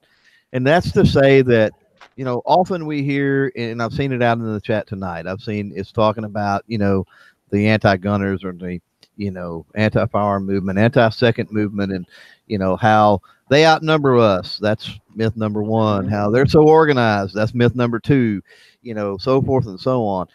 Yes, the appearance that they give off, and I think Ryan hit on it, is because of the amplification of their voice, it appears that we're just inundated with that, and that's actually not the truth. And there's a reason for that, and the reason for that is they garner support because their slogans and their headlines are worthy, noble, positive cause, right? Who doesn't want to save the children? Come on, really? Who doesn't want to save the children? Mm-hmm. But when you pair that back and you look at the truth behind that, that's not the truth. That's a facade, okay? But they're going to get ill-informed, ignorant people into that movement, and are those people truly your enemy as an anti-second person or an anti-firearm person or whatever it might be? I don't think so, because they've been bamboozled into that movement. So that's the first thing we got to look at. And then people also, they say, well, we need to organize and motivate and be more like them. Well, if you really look at that movement, no, we don't. And everybody pretty much has hit on this, but the power that we have, and historically the power that makes change, is the power of the individual. And we've got to find a way, what Katie, Rob, Tony, everybody has talked about on the panel, is finding that way to harness that power of the individual through common ground, right? And make it happen. March toward that common goal. No war is fought. When a war is fought, the overarching goal is to liberate a people, right? Let's say. Well, you use your air game, your ground game, your tech game, your logistics game. You know, it's all hands on deck as far as your military service people go. And they're not all equal. They're not all trained equal. They don't have the background. They're not capable of doing the same things, but they're all needed in the fight. And I think that's where we have to come to ultimately as a community. Now, in educating those other ones, there's something to be said. I mean, if you run into somebody that is vehemently anti-gun, and Kevin hit on this with, his statement about not starting off the conversation, confrontational right off the bat. You got to be careful not to do that. You've also got to be careful not to end it confrontational, I think, because by having a conversation with somebody, you can plant a seed. They may be the most vehement anti-gunner on the planet. And if you can sit there and try to have a reasonable conversation, give them facts, have a positive outlook on things, whatever, you don't get down in the trenches, then they walk away. You're like, hey, we're just not going to agree right now. Is probably how I would put that if I was having that conversation, and walk away, shake hands, walk away. 6 months down the road, you don't know what's going to happen in their life. And they remember, hey, I talked to that Ghost Tactical there. I talked to Rob. I talked to Kevin. I talked to, and they told me this. And now this has happened in my life, and those wheels start turning, right? We can't expect people to change overnight, I guess is what I'm getting at. Oh, that's a great point. So we've got to not be in such a rush for this as well. Our gun rights have been stripped away for 100+ years, and people think that one legislative session is going to, it's not going to happen like that. So we've got to be able to play that ground game and that long game. Yep. Yeah. G, you've been around. I'm going to bring something in on what Katie had said earlier in the show about the content creators and egos getting involved, and they don't want to do anything unless there's a price tag, and which I think is extremely 100% true to a certain extent to a lot of people. But you've been around since the inception of basically the gun channels on YouTube, and you were one of the first, and you were a big dog. What is something that we can do to try to get these? What's that? Was a big dog. I get it. All right. I said you're a big dog. You are a big dog. No, it's interesting that you brought it back around to that. I've been taking notes as we've been chatting, and that was actually one of the things I wanted to touch on. So Kevin earlier did talk about that, and I put in my notes providers versus creators, right? So there's definitely an equation, depending on the platform, that you can use to establish subscribers or likes or whatever the platform requires, and then you can take that to manufacturers and use it to fund a project. And then I think the opposite of that, or the alternative to that, is creators, people that are actually out there innovating and creating content based on what they think needs to exist, not what feeds the equation to perpetuate whatever or continue the standard quo. So when we're talking about how do we unite the gun community, I think the simple answer is conversations like we're having here, collaboration, but that can be efforted towards what you're doing, a live conversation that'll become a podcast. It's done on a video hosting platform. It'll go over to GunStreamer.com, a much more pro 2A video hosting platform that everybody should check out. Right, you're posting this up to all the different platforms. It'll have links to everybody's channels and stuff. So that'll get the that'll give everyone the experience and the ability to get to everybody's channels. So that's how we build community. Tony left, but I think one of my second notes here, bringing the people into the 2A, he made a great point about dealing with the trolls or the comments or the whatever. So we got to remember that there's every single day people are jumping online. Every single day people are getting a smartphone for the first time. People are, on different tracks in their experience with the technology and with the conversation that we're all having here, and being patient to that. And as creators, you'll start to experience the trends and the waves of new people finding your channel. You'll hit a new platform, and that'll bring new people in, and they'll be at a different level of experience than your existing viewers and the people that you interact with. So just being open to that. You don't have to accept every foul, angry thing, but at the same time being able to let some of that roll off. I continue to do this, like you say, over the years, because I don't get discouraged by the few people that are like that. Remember, the trolls or those people they thrive on anonymous platforms. So a lot of times those are kids. Those are people that are, you know, the equivalent of breaking windows. They're seeing what happens when they say obnoxious things. So sometimes letting that roll off and continuing to have conversations, if they're valid humans, can develop relationships, and they can move way past that and evolve on to being strong members of 2A. I've seen that happen. Otherwise, I wouldn't be doing this over the years. So, you know, the technology that we have, mastering it in front of everybody and efforting with our content and our creation of content, I think is, again, part of your answer to how do we unify the gun community, by everyone putting their part of it up there for everyone to see. And then finally, I'm just going to add, because somebody asked what are the 3 steps, have fun, do your own thing. And if you're doing what you truly enjoy, it'll come through, and you don't need the biggest number of subscribers out there. You need participating, you know, audience, and you can accomplish a lot of fun with a project with relatively few people when you look at the numbers of some of the big hitters out there. Awesome. You know, Clover, you said you wanted to jump back in? Yeah, since G had went down, when he started going down the whole social media thing, there was a couple things I did want to hit on that. First of all, is to echo what he's talking about with us utilizing that. I talked earlier about, you know, how that, you know, it's a small section, I think, of actual anti-gun people, but they have an amplified, a very loud voice, and it's because of their use of social media. And when we want to stick it to Zuckerberg or stick it to YouTube, and so we don't get on this platform or that platform, look how many people you can't reach when you do that. So you're cutting off your nose to spite your face. You're not hurting those big platforms. You're just not. They'll slowly die out.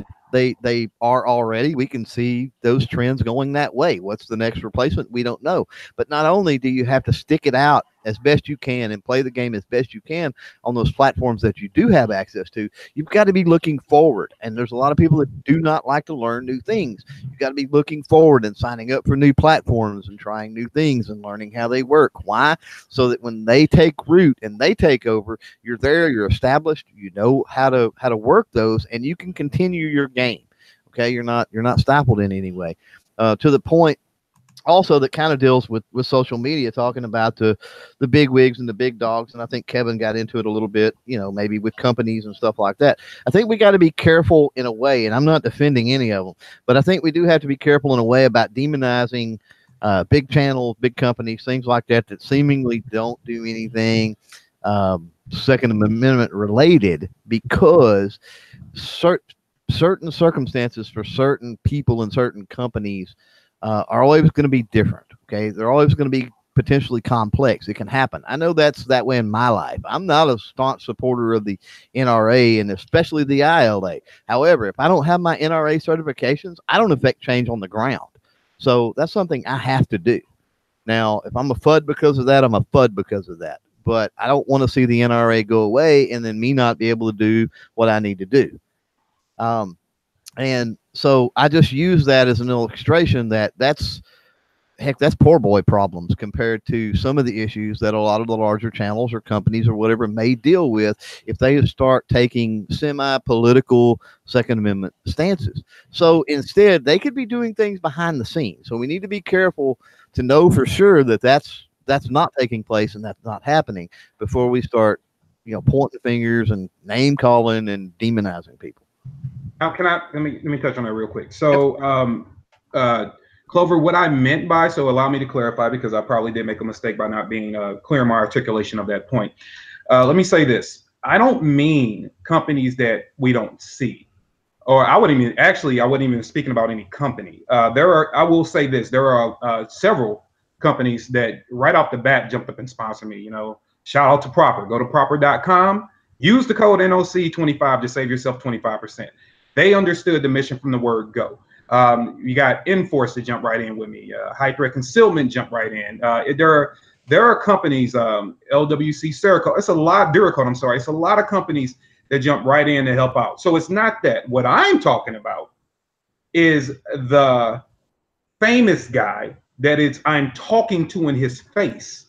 Mm-hmm. Like we're having an actual dialogue face to face, and it's like, all right, man, we're just talking about, hey, what's your favorite hot dog, Chicago or New York style or whatever, And then you wind up getting to the conversation of, hey, you know what? We do need to grow, man. How do you think we get better? Because these conversations happen a lot. All right, well, blah, blah, blah. Well, cool, man. Let's get together and do some stuff. Awesome. I'm always working. I'm always moving. Let's do it, man.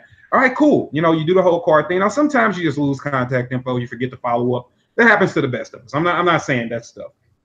But when you start getting responses from these people that are like, okay, yeah, I get that we're out to grow the two-way, but what financial compensation am I going to get for this? Or am I going to get more followers because like I need you to have double my followers, or I need you to send me some change. And then we can go out and have a conversation publicly about how to grow the two-way. That is my problem. Because that is my concern. And hearing that from these guys, it'll be different. And I will be totally understanding if I was saying, hey, let me come on your show and sell my hats. Let me come on your show and peddle this gun. Then I get it because, right, I'm making money. You need to make money. Hey, if you want to come on and do that, dude, you need to pay me. Totally with it. Totally get that. But when you are having a conversation with me saying that, yes, I need more people to be involved in this thing. I know you want more people involved in it. You seem to have a niche for communicating with, 20% of the country. I can't seem to reach them. How can we get them all in together? Cool, dude. Let's do a show and talk about that. Great. And then when it comes game time, you're like, all right, dude. Yeah, let's grow the 2A. I'm a patriot, but hey, I need you to slide $3,000 my way. Right. And that was literally the number I was given to do this, like exactly what we're doing now. You want me to give you $3,000 for you to show that you're a patriot that wants to grow the community. Those are the people I'm talking about. Rob, you look antsy over there. It looks like you got something to say. No, I was muted. No, I'm just wholeheartedly. I mean, I probably know exactly who he's talking about, but I certainly know that there's plenty of that out there. I look at like Personal Defense Network. Obviously, I don't host a lot of these political conversations. I participate in a lot of them, and I'm proud to be on them. But as far as the training world, we don't advocate for a lot of different things. The click thing, driven by principle and driven by concept, but we have a lot of people that I disagree with that get published through PDN because their ideas are valid. I understand them. I just don't happen to hold them. And I bring those other voices in, and we try to pay people when we can, but I do know exactly what Kevin's talking about, and it just becomes choke points. There are people who say they want to do the right thing. I made fun of, I do a lot of work with the National Shooting Sports Foundation. Now, everybody knows that, how I feel about the current regime at the NRA and GOA and all that, but NSSF, I'm buddies with them. I do a lot of work with them, but I did make fun of one of the things they put out for Let's Go Shooting for National Shooting Sports in August, the National Shooting Sports Month last year at GRPC. Diversity can't just be a picture with like one of every shade of human being wearing safety glasses hanging out at the range. Like, that's not that fake diversity. I got in trouble because I did an interview with Vice, and Vice News quoted me saying we need more than superficial diversity. I think what Kevin's talking about is a very shallow and superficial interest in diversity or reaching other channels or having other opinions expressed through the choke points, right? And you opening this panel up tonight is great. I'm giving up time. That's all you ask from me is, hey, you want to have a word, give up some time. And that's awesome. That's a great trade for me because I get to help spread the message. I get to spread my message. And at the end of the day, I wish I was as good at retail as like Tony. I could be like, buy this shirt. It's not even my shirt. This is like a Massachusetts gun organization shirt. But I appreciate you opening it up, and I know exactly what Kevin's talking about, and it is an issue. Yeah, and I think a lot of it comes down to, and I think the word ego was brought up, and it's brought up a lot. And whether it's subscription numbers or followers or whatever, status in the community, I think it's all bullshit. I think that the problem that I have, and I've said this many, many times before, is if I understand that some of the higher profile, we'll call them channels or whatever, stay away from certain things. I understand that they have sponsors, they have a livelihood that they have to worry about. But what really gets me is this. If you're having a rally in Pittsburgh today, or there's a rally in Florida, or there's a rally in Sacramento, there's a rally anywhere in a country, what I wish they would do is not saying, hey, I'm going to be there and I support this, but I wish that some of these other bigger reach channels would at least mention it in a video, or they would talk about it on a podcast, because their reach is massive. I can only reach so many people with my platform, but some of these other people have massive, massive reaches that may not know what's going on out there. They may not have a clue that there's a rally that they want to go to. And I've literally heard channels say, not my thing. Well, can you at least mention in a video, or next time you're on a podcast, mention, hey, there's some Capitol rallies coming up and this, that, and the other. Make sure you go check them out if they're in your area. I really don't want to go down that road. Then what the hell are you here for? You know, you're a gun guy. You claim to be a gun guy, but yet you don't want to talk about gun rights. And I think that for me, that's the biggest frustration, is you have a lot of people that are trying to do everything that they can, and they're almost running into a wall. And the people that could help break that wall down are nowhere to be found. And that, for me, is frustrating. And I thank everyone for being on here, because you're giving up your time. And I know that it's late for some of you guys and you're busy as hell.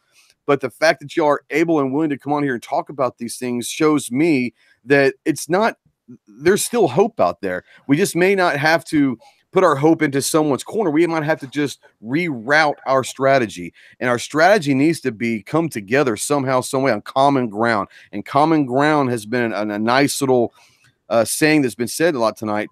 That theme of common ground. We may not enjoy hunting. I don't hunt. I'll be the first one to admit I don't hunt. I have nothing against it. I just don't want to wake up at dark 30 to go stand in some water to shoot a duck. I want to sleep. That's just me, you know. But we have the hunters, we have the competitive shooters, we have the trainers, we have the tactical guys, we have, we have all these different people, and there's so much infighting going on between different cliques, and we seem to forget that we're all gun people. And when it comes right down to the heart of it, is we all, for whatever reason, like I think it was KD said earlier, maybe it was Rob, we all appreciate the Second Amendment for something, whatever that is, whatever you choose to appreciate the Second Amendment to be, we can all appreciate the Second Amendment together. And I think that the longer that we stay divided, the outside's looking at us saying, these guys can't even get along themselves. We don't have to worry about it. We can start pushing some legislation through because they don't even like each other. So I think if for no other reason, giving us the street, what do they call the curb appeal of inviting more people, because the 10% of the shall not be infringed howl at the moon, you're never going to change their minds about the Second Amendment. The Second Amendment that are completely anti-gun, you're never going to change their opinion.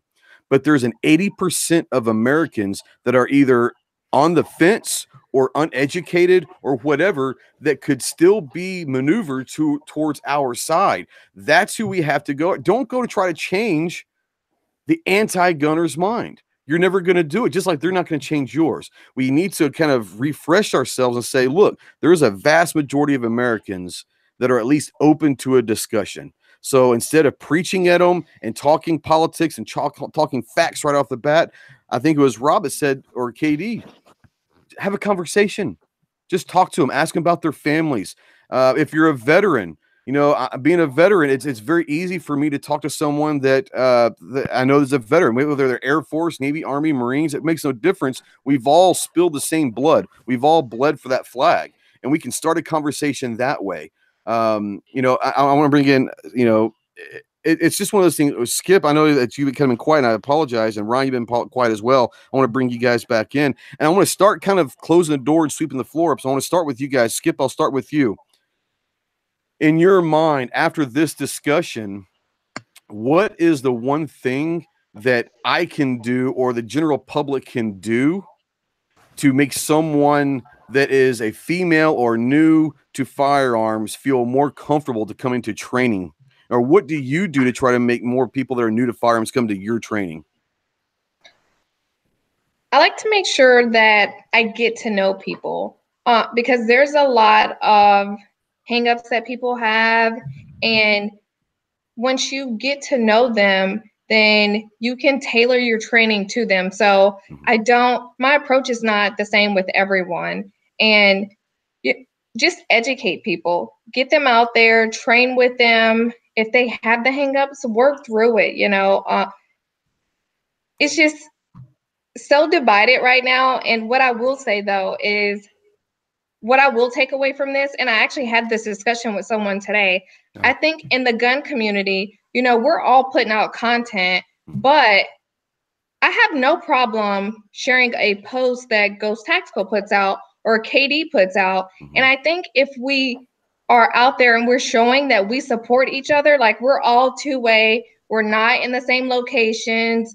Regardless, if we are in the same locations, we can still support each other and just get out there. And I have no problem sharing a post because I can share something and it may resonate with someone that follows me, and someone else may share something, and there's, you know, it just gets the message out, and we only have like our little small impact that we're making, right? But if we all come together, then we're just showing we support each other. 2A looks like all of us. It doesn't look like one person. It looks like all of us, and we can really make a huge difference if we just come together and educate and support. I love that, because the Second Amendment knows no religion. It knows no sex. It knows no race. It knows no, and I get people that want to, you know, with all of this stuff that's going on with the transgender and all that, it doesn't know any of that. It knows someone who wants to protect themselves or their family, or they want to enjoy sport shooting, or they want to go hunting, whatever the reason is. I think you're right. It doesn't know any of those things. We can all support each other. We may not, like I said, I may not enjoy hunting, but if I see a buddy of mine that's putting up a hunting video, why wouldn't I share that? Because there are a lot of people out there that do hunt. So I like that sentiment. For those that need to find you, that might be in the Tampa area or want to come down and train with you, where are you on social media, and where can they get a hold of you? Okay, so the easiest way to get a hold of me would be, I guess you can contact me on social media. On Facebook and Instagram, you can reach me at Skips Tactical Solutions. I just recently launched a podcast. I'm new to it, grow with me, but I'm trying to get the content out there however I can. I have a YouTube channel. I'm working on getting some videos out there, but I'm all about, tell me what you want to see. Tell me what kind of information, education you need, and I'm going to try to get it out there. I have a website, which is skipstacticalsolutions.com, and you can reach me by just going to my website, and there's the podcast on the website, and I have a store on the website as well. And my classes are listed on there. I'm a huge fan of, hit me up in the DMs. Let me know what you think. If there's something that you don't agree with, I like a healthy debate. Absolutely. We're not going to always be right, but sometimes we just have to agree to disagree, you know? But I'm here for people to reach out to me and let me know what you want to hear. But for all of you that are on the panel, if at any point in time you have something and you want it to be shared, you want it to be reposted, you know, I don't often get on social media throughout the day because I do have a full-time job. Right. Tag me, and I would love to get your message out there as well. I think that needs to be something that, not just in this panel, but I think that as a community, I think that needs to be something. People forget the power of a share or a repost. You know, you can say the thumbs up and like and subscribe and all that, but the power of sharing, because we all have different audiences, we all have different friends, we all have different followers, whatever. If we start sharing more, that is a huge, huge thing. So thank you for bringing that up, and thank you for your service and doing all that you're doing for the community right now. So thank you for that, and thanks for coming on. Ryan, any closing remarks? Do you want to touch on anything that's been said? And if so, whether you do or not, say what you got to say, but also tell people more about the Clemson shooting team if they want to maybe support that or support you and all of that. Go ahead and tell us where we can contact you and find you. All right. Well, I'll go ahead and say what I was going to say about the conversation. The biggest thing that I see is people speaking up. Like, people need to speak up and talk to people about this. I got a lot of people speaking from my perspective in the competitive shooting community, because it's a community almost like a sub-community within the gun community itself. The problem that I see is that there's a lot of people involved in that kind of shooting that don't try to get other people to even understand it. They don't talk with people about it, why they enjoy doing it, how that enhances their experience with their Second Amendment rights and with guns. I'm into all kinds of different parts of shooting. Not just from a competitive standpoint. I love the history of guns. I love the mechanics of guns, collecting guns. I like the tactical side of stuff too. A little bit of everything. Not the hunting stuff, but I like hunters. Hunters are great people. You know, that's just not my thing. Right. But people don't speak up about their particular part of shooting, and they don't speak up about shooting in general to discuss it with people and help them to understand why they enjoy it. When I'm at a competition and I see somebody observing, usually our competitions are held on gun ranges that have regular membership that don't compete with us. They just, you know, they're regular members who shoot on the rifle range. We're down on the pistol side shooting our competition. They hear all the shooting, they wander down and see what we're doing. They're from a totally different part of the shooting world than where we're at. They're standing there and you can see them standing there and nobody talks to them sometimes. Yeah. And it's like, you really got to get, I make it a point to get over there and talk with people and, you know, hey, this is what this is all about. I mean, I'll be your friend. I'll help you do whatever you got to do. If you want to get involved with us, come out here and have fun and see the gun community and shooting and firearms from my perspective, and maybe you'll enjoy it as well. I think you can apply that not just from the competitive shooting standpoint, but also from the Second Amendment at large. For people who are outside of the Second Amendment, as just as competitive shooting is a sub-community of the whole gun and shooting community, the Second Amendment and the gun and shooting community is a sub-community of our larger society as a whole. So where I try to get people from outside competitive shooting talking and interested and just maybe even just learning, even if they don't get involved with it, just learning about my side of it. We need to do that more with people who aren't otherwise involved with it. You just got to speak up, got to talk to people, be friendly with them. And I think that's the best way to get involved with people and get them thinking and at least maybe seeing a different point of view. You're not going to change anyone's mind. That's something they have to do for themselves. But you got to kind of help them along and get them started. Otherwise, there's no incentive for them to attempt to make that first big step. Yeah, and I like the point that you're making because, you know, it's nice to hear, and I want to call you young because you're definitely younger than everybody else on this panel. Young, but I don't want you to think that I'm calling you a kid, saying that, you know, kids don't know anything. No, I'm not saying that at all. It is nice to hear a young person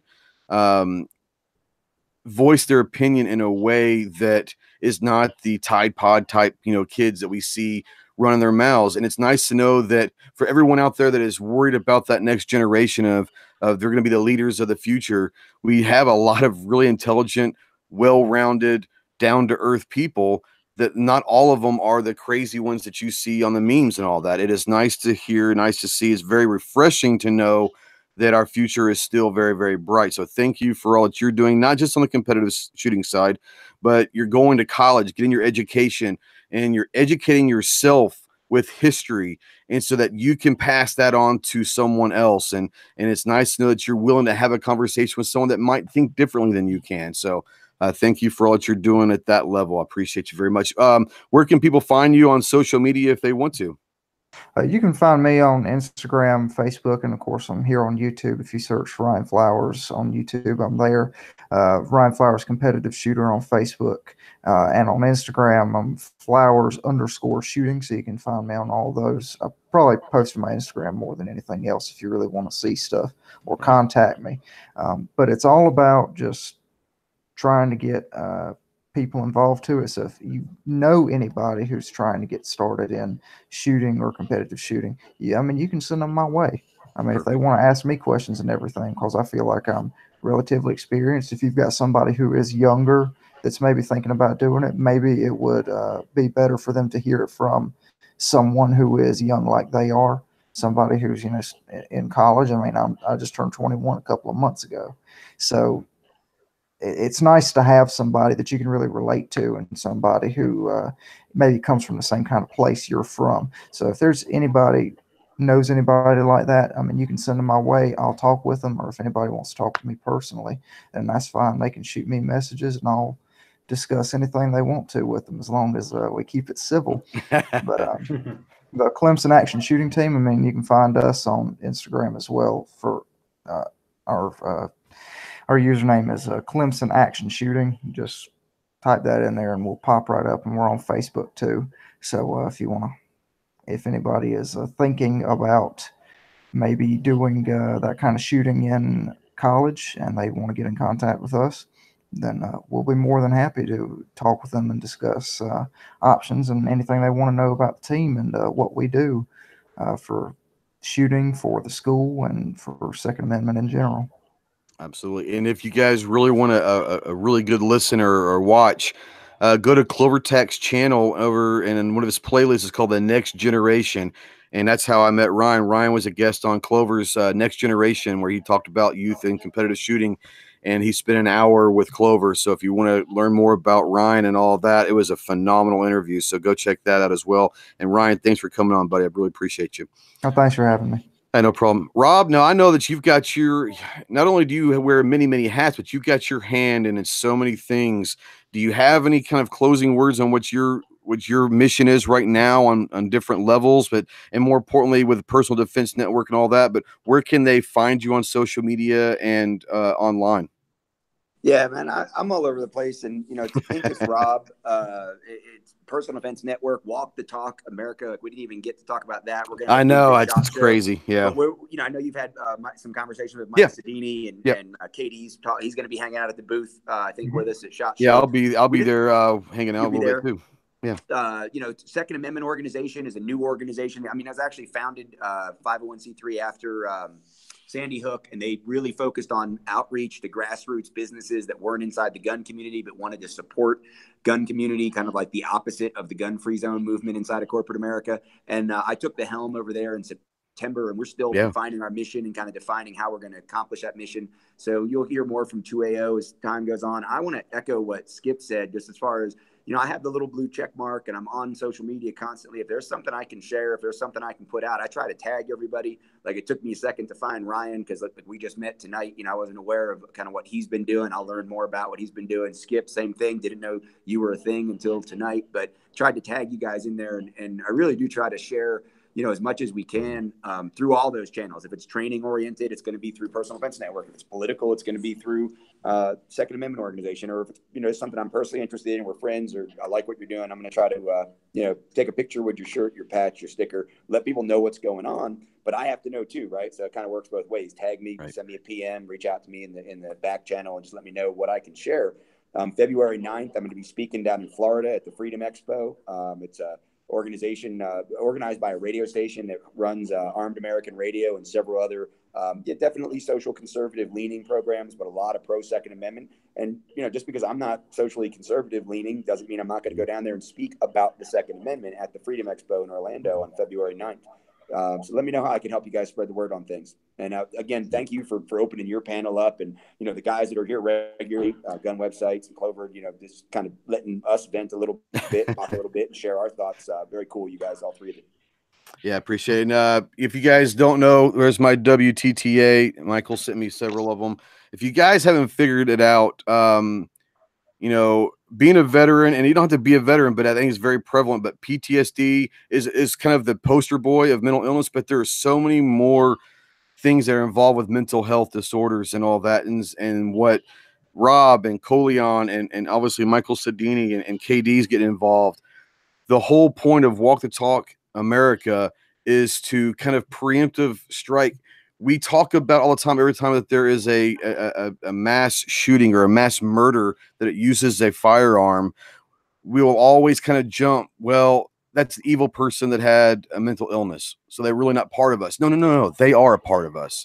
And we have to acknowledge the fact that we can't just ostracize these people because they do something and they have a mental illness or mental health problem, that they're going through something. Why don't we help them instead of kicking them out of our group? And I think it's awesome what WTTA is doing, is putting mental health in the forefront of the gun community. And that's something we didn't talk about, but that is definitely something that needs to have a discussion as well. So I know Clover's had Michael on. I've had Michael on my podcast. Obviously, Rob, you've been everywhere. You were, you were not about a month or so ago. You and Michael were you guys were everywhere doing this, and Coleon's out there and KD's out there. So if you haven't found WTTA, go to WTTA.org and really read up and do a mental health screening.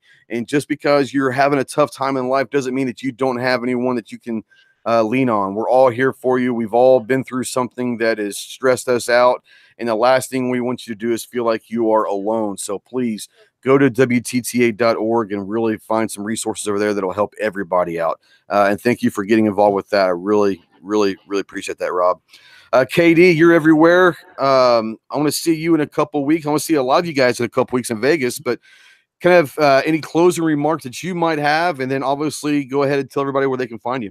Yeah, absolutely. First, I want to thank you and thank all thank you for opening your platform. Thank all the guests for coming on, because like we all said, you just gave up some time out of your day to have a great conversation, and I think that's to be applauded. So I appreciate you all. As far as reaching me, you can reach me on all the social media platforms. NOC stands for No Other Choice, so it's NOC Firearms Training on Facebook, NOC Firearms Training on Instagram. You can also look up KD for Kevin Dixie, KD of NOC on both Instagram and Facebook. And the YouTube channel is NOC Firearms Training. No, I'm sorry, NOC Firearms Channel on YouTube. You can go there for that. And yeah, or you can shoot me over email at training@nootherchoice.net.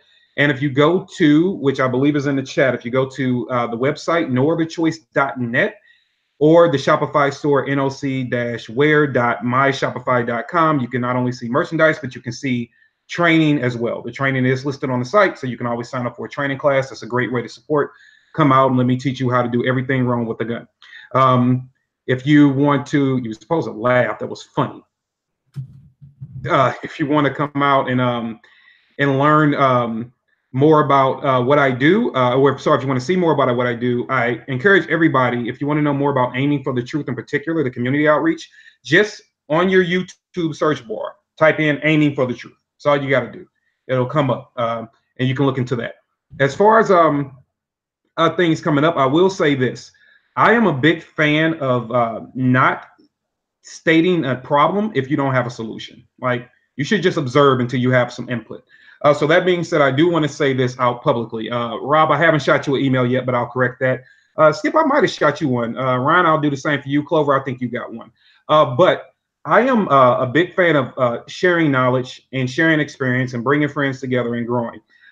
So what I am putting on here Memorial Day weekend of 2019, right outside of St. Louis, for right now, I'm just calling it the NOC Interaction Event. And what that event is going to basically be is Friday for half a day. So if you guys know, I'm saying this, so if you know anybody that's in the media game, they're a YouTuber, they're an up-and-coming content creator, there's somebody trying, or there's somebody established that still wants to learn more or grow more network or whatever. If you're just a writer, whatever it may be. We're having an interaction event here in Missouri where I'm going to have people out of my range, and we are just going to spend Friday evening having classes. It's going to be a 30 to 45-minute class about how do you build your brand, a 30 to 45-minute class of what is an instructor, a 30, 45-minute class about how to actually manage your social media. We're going to have about 4 or 5 little breakout classes to just give information to people, just to give you information and great points to go out and start building your brand and be a little bit better. Saturday, we're going to have a pistol class in the morning. We're going to break early afternoon, and then we're going to have a vehicle tactics class, anti-carjacking class essentially in the evening. Nice. So we're going to be training all day long. Ken Scott with Prevectus Group is actually going to come up, and we're going to co-instruct that entire day. We are showing that unity by example. So you're going to see 2 guys that are supposed to be competitors, whatever that is, actually on the range working together. And then after we finish out with that, we're going to have, as we are having that class, when we turn around, we're going to walk about 40, 50 yards. We're going to have a fresh pig that's going to be slaughtered that day, and the pig's going to be roasted for us. So it'll be fresh food. We're going to have options for people that don't eat that kind of meat and stuff like that. We'll have other options, but after a great day of training, we're going to turn around, You're going to be fed. You're going to be good. We're going to sit around, probably be too hot for a bonfire, but if it's not, we'll light a bonfire and we'll just go out with the night. Sunday, we're going to wake up and we're going to let other people stand on the line and give them a chance to actually instruct other individuals so we can help them become better instructors. That way, when everybody's putting out this content, at least you're putting out content you know it's safe, you got the basics down, you can start creating and start spreading the message. So we're having that event here in St. Louis. It will be up on the website soon. I encourage anybody to sign up for basically 2 days of that training. We're only asking everybody to donate $150 for you to get all that information. So I think it's a pretty great offer. And other than that, I'll see you guys at SHOT Show. I will be telling everybody also, if you want to be at the reveal, I believe it's going to be Wednesday at 10 a.m. I am proud to bring my own signature line firearm to the industry. So if you want to see that, unveil of that thing, I think it's going to be something. I know everybody says this, but for other reasons, I'm going to say it's going to be very unique. I would love to have anybody there. We're going to be doing it at the Enforce booth at SHOT Show. So you can shoot me over email, NOCCCW or training@nootherchoice.net, and I'll get you over the information to come out and see. And obviously, I'll have it on social media. But other than that, man, just be good stewards of society, be great people, really practice loving thy neighbor, be peaceful, and think methodical about things before you do them. Yeah. And I think it's, we've got KD, we've got Rob, we've got Skip here, all that are in the business of firearms training. And not one time do we have an argument over anything. It's amazing how that happens. I would assume, and maybe assuming might be a bad thing, but I would assume that most of the firearms instructors that I know will sit there and say, I don't care if you get it from me, get it from someone. Go get training somehow, some way. And that's one of my biggest missions this year. I've started a thing that KD and Rob are going to be involved with. And Skip, I love to talk to you about this, but me and Michael Woodland of M-W Tactical, and he's also Kim Blanchard's co-host for Black Man with the Gun podcast. We have started a thing called Operation Training Day. And we're going to go all over the country training with different instructors and document it and bring it back to the people for those that are thinking about getting training or don't know what training's all about or what they offer. We're going to document and catalog different training from all over the country and really try to bring that to the masses and sit there and say, now you don't have an excuse. You don't have an excuse as to why you don't get training. So I always close out my videos with train safely, train often, be a warrior and all that. But it's nice to have different instructors in the room that get along. It's unbelievable. How about that? It happens. It happens. G, I know that you're always busy doing 11,000 different things, but thanks for coming on, my brother. And do you want to have any last remarks and then kind of tell people where they can find you as well? I was going to start talking about my new training class, but I was going to task with these guys about their tactics, but I guess that's not the show for that. It's not the show for that. We do that off air. But I don't know. I do stuff online, and I've been trying to effort with a workshop for people that are creating 2A content on Tuesdays and Saturdays. Everybody's welcome to join in on that, to collaborate and utilize each other's strengths and resources so that we can all pick up the rope and pull in the same direction with all the different efforts that we're doing. But this is an excellent effort towards that. Thanks for letting me be a part of it. Thanks for coming on. I really appreciate everything that you do for the community. And people don't realize every second matters. People out there hear about every second matters. And that was in largely part started with G-Web's idea of, instead of waiting once a year for something, every second of every month, open carry or post something on Instagram or Facebook with the hashtag every second matters with the number 2, every number 2 second matters. That is something that I think that's something that could catch on. It should catch on, because once a month is not too much to ask for everyone to recognize their love for the Second Amendment. So thank you for that. Thank you for starting GunChannels and everything that you do along with that as well. So appreciate you very much. Clover. Oh, I should also say Kevin's going to be on tomorrow. We're doing a show with just me and Kevin tomorrow on the. Yep. I probably will have to watch that one. Now, Kevin's been everywhere lately. That's good stuff, man. I really appreciate you coming on. Kevin's awesome. He got up in front of a whole bunch of people at the Gun Rights Policy Conference and challenged anybody who's got a channel with reach to give him the microphone. So we finally arranged it, and that's what we're doing. He's getting the microphone tomorrow. There you go. And I appreciate it. I don't mind calling people out. Mike says he sent me a text. He says, "Tell him he's gonna hug you in Vegas. The hug patrol's real. Just letting you know." He's trying to troll, even though he's not on the panel right now. He's sick. He's got the flu. So, Clover, you need any last remarks and tell people where we can find you. Wow, you got he opened and closed with me. I'm gonna have to write a big check in the morning. Check is yeah, I'll be waiting on that check. Lord, I don't have to bring a shot show with you. Have to give me time to go get him. Buy me a steak dinner sometime. How about that? Give me time to go get a second mortgage first, and then we'll take care of that. No, it was good to $3,000. Right. There you go. Yeah. It was good to meet Skip. I know pretty much everybody else here, so that was always nice. Always cool to meet new people and hear their points of view and all that stuff. I think that was great. Much love to everybody here. Great conversation, even out in the chat. A lot of times we don't acknowledge that, but some great chat was going out there pretty much all night long. So thanks to everybody that was watching, listening, tuning in, however you want to put that.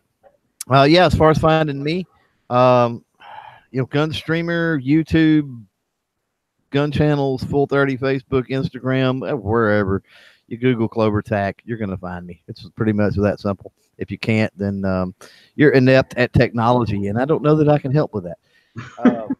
The Fire Friday show, we've got Swagger Bipods in the house for the Fire Friday podcast. So be looking for that to drop Friday. They're going to be talking about, I think, 3 new products they've got coming out for SHOT, which is pretty doggone interesting. You may like that. So that's all I've got on my plate. Thanks for having me.